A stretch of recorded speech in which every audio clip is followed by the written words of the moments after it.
अस्सलाम वालेकुम। Class 10 chapter 24 carboxylic acids page number 134 हम स्टार्ट करने जा रहे हैं अपने पे हाइलाइटर्स और साथ में जो है वो बॉक्स पकड़ लेते हैं, आगे हमने करना क्या और क्या नहीं करना वो हम सारा मार्क कर लें।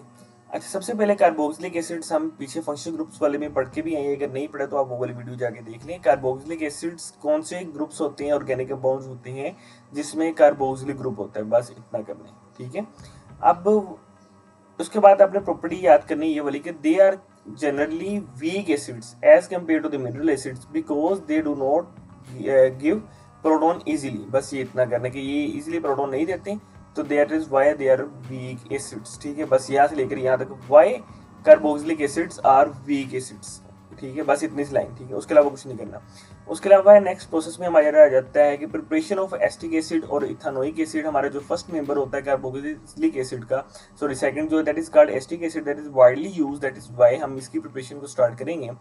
तो यहाँ से इसमें आपने सिर्फ ये लाइन करनी है, ethanol is oxidised by the acidified potassium permanganate to give ethanoic acid. बस ये लाइन करने के बाद आपने ये रिएक्शन लिखना है जो मैंने हाईलाइट किया हुआ है, ऐसे करके ये वाला, बस ठीक है।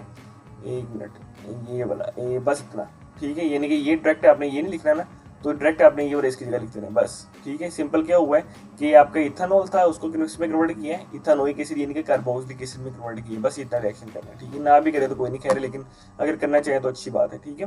उसके बाद ये इसकी प्रिपरेशन इतनी इंपॉर्टेंट नहीं, इसलिए मैंने इसको ना आपको करवाया नहीं है, ठीक है। तो ये भी आप सारा स्किप कर दें, ठीक है। उसके बाद रिएक्शन ऑफ कार्बोक्सिलिक एसिड्स, तो आइए अपने इसमें रिएक्शन में आपने ये मेनली याद करना है, रिएक्शन विद बेसिस, ठीक है। अब आपको पता है ना कि जब भी हमने कितनी दफ़ा स्टडी किया हुआ है कि जब भी एसिड वीक हो या स्ट्रॉन्ग हो, इट डजेंट मैटर, एसिड और बेस जब आप इसमें रिएक्ट करते हैं तो क्या बन जाता है, क्या बन जाता है आपके पास, salts and salts plus water बनता है, ठीक है। तो सबसे पहले आपने यहाँ पर न्यूट्रलाइजेशन रिएक्शन की डेफिनेशन लिख देनी है।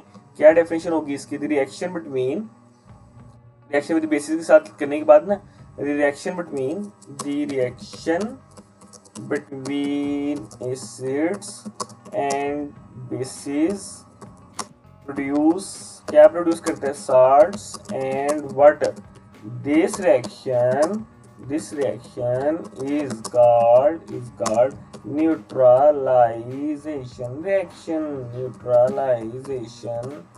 reaction, ठीक हो गया। बस इतने लिखने के बाद आप लोगों ने क्या करना है, आप लोगों ने ये रिएक्शन लिख देना है, ठीक है। यानी कि वही एसिटिक एसिड लिया, इसका बेस यानी कि NaOH के साथ रिएक्शन करवाया है, H2O क्या बन गया, वाटर बन गया, और ये H की जगह आगे क्या प्लेस हो जाएगा, सोडियम। तो ये आपके पास रिएक्शन हो जाएगा, बस ठीक है। ये आपने नहीं भी याद करने की जरूरत नहीं है। अच्छा, उसके बाद reaction of carboxylic acid carbonates, रहने दो, ये भी इतना इंपॉर्टेंट नहीं है, ठीक है। रिएक्शन ये वेरी इंपॉर्टेंट जो है वो रिएक्शन है, ये अपने स्टेरिफिकेशन क्या होती है, reaction of esterification is the reaction between the carboxylic acid and alcohol in the presence of sulfuric acid is called esterification reaction। very important according to exam point of view, ये लाजमी करना है। ये आपने लिया है कि आपके पास कार्बोक्सिलिक एसिड है, ये आपके पास क्या अल्कोहल, तो इसमें भी वाटर रिमूव कर लेना है, H2O रिमूव हो गया, ये CH3 जाके यहाँ पर लग गया, अटैच हो गया, ठीक है। तो बस आपके पास ये एस्टर बन गया, बस आपने ये भी नाम नहीं याद करनी, ये आपके पास इतना सा रिएक्शन, बस आपने इतना ही कर लिया बेटा, ठीक है। लेकिन ये वेरी इंपॉर्टेंट है स्टेरिफिकेशन, ठीक है। अगेन एक दफ़ा देखना तो देख लें कि स्टेरिफिकेशन क्या होता है, reaction between carboxylic acid and alcohol is called esterification reaction in the presence of sulfuric acid as a catalyst। और उसके बाद ये वाला रिएक्शन, बस ठीक है। नेक्स्ट है industrial application of carboxylic acid and ester. इसमें सारा करने की जरूरत नहीं है, जो मैंने हाईलाइट किया है कि they can be used as, acetic acid is used as an solvent for resins and paints. Number 1 industry में एप्लीकेशन होगी है इसकी, application of carboxylic acid and esters as a solvent. तो number 2 they are used as an solvents. Number 3 they can be used as an nail polish and paint removers, ठीक है। बस इतना जो मैंने हाईलाइट किया, सिर्फ ये वाले करने 3 पॉइंट्स, ठीक है। इसके अलावा करने की कोई भी जरूरत नहीं है। इसके अलावा we can also use them carboxylic acid and esters as flavouring agents, ठीक है, to taste the flavour, additional taste वगैरह के लिए। तो इसमें फ्लेवरिंग एजेंट्स होते हैं, सबसे पहले आपने ये डेफिनेशन याद करनी है कि वेरी इंपॉर्टेंट, फ्लेवरिंग एजेंट्स ऐसे सब्सटेंसेस होते हैं दैट जो हम ऐड करते हैं ताकि हम टेस्ट वगैरह को किसी भी सब्सटेंस के बढ़ा सके, ऐड कर सके, ठीक है। Organic acids like tartaric acid citric acid, मालिक एसिड हम जो है वो इंडस्ट्री में एज एन टेस्ट एनहेंसर के तौर पे इस्तेमाल करते हैं। सिर्फ ये वाले पॉइंट्स आपने याद कर लेंगे, ठीक है। इसके अलावा ये रहने देंगे। उसके बाद हम जो है वो कार्बोक्सिलिक एसिड को ये सब हम कार्बोक्सिलिक एसिड और एस्टर्स की यूजेस पढ़ रहे हैं, एप्लीकेशंस पढ़ रहे हैं, ठीक है। एस्टर्स को हम इस्तेमाल करते हैं सिंथेटिक पॉलीमर्स बनाने के लिए, जिस तरह पॉलीमर्स, ठीक है, जिसको हम कपड़ा वगैरह बनाने के लिए बाद में इस्तेमाल करते हैं, क्लॉथिंग वगैरह में यूज़ कर सकते हैं, ठीक है। उसके अलावा कार्बोक्सिलिक एसिड्स को हम डिफरेंट प्लास्टिक्स वगैरह बनाने के लिए इस्तेमाल कर सकते हैं, ठीक है।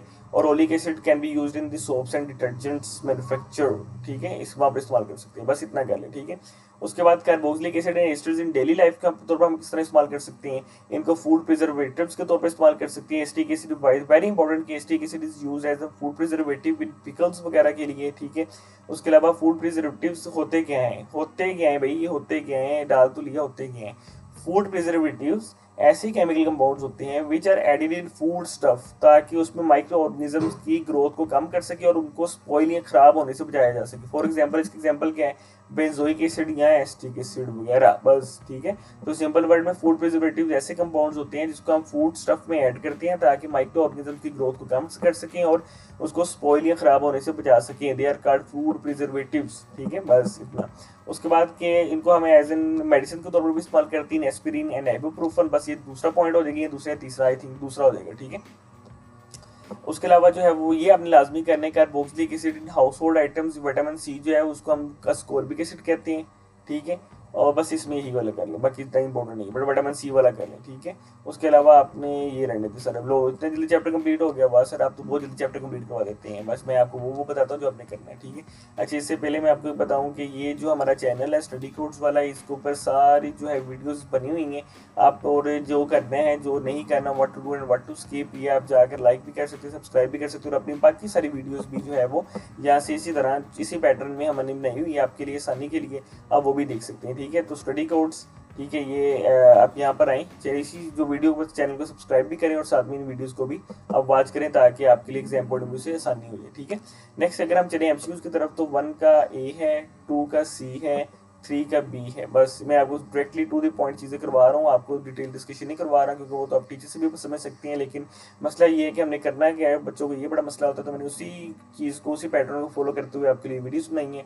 4 का डी है, 5 का भी डी है, 6 का सी है, 7 का सी है और 8 का पॉलिएस्टर, 9 का बी। ये आपके एमसीक्यूज कंप्लीट हो जाती हैं, ठीक है। एक्सरसाइज भी सॉल्व की हुई है, ठीक है। और ये एमसीक्यूज हम ये जो है ना, ये वाली शॉर्ट क्वेश्चंस ये हम ऑलरेडी डिस्कस कर चुके हैं, ठीक है। मिसाल के तौर पर हम इनको फ्लेवरिंग एजेंट्स के भी हम डिस्कस करके आए हैं, ठीक है। ये तकरीबन सारे ही हमने डिस्कस कर लिए, आप एक दफ़ा दोबारा वीडियो रिपीट कर लें अगर नहीं समझ लग रही आपको, ठीक है। और ये लॉन्ग क्वेश्चंस आपने देखनी है, ठीक है। उसके बाद ये वाली जो है ना, फर्मेंटेशन रिएक्शन इंडस्ट्रियल में एप्लीकेशन, ये वेरी इंपॉर्टेंट है इसमें, ठीक है। उसके बाद क्या है आपके पास जो है वो पेज नंबर 141 तक कंप्लीट हो गया आपका। पेज नंबर चैप्टर 25 ये हम नेक्स्ट वीडियो में डिस्कस करेंगे अभी तक, ठीक है। तो ये अब आपका कंप्लीट हो गया चैप्टर, कौन सा वाला था, हाँ, चैप्टर 24। थैंक यू, तब तक के अल्लाह हाफिज़।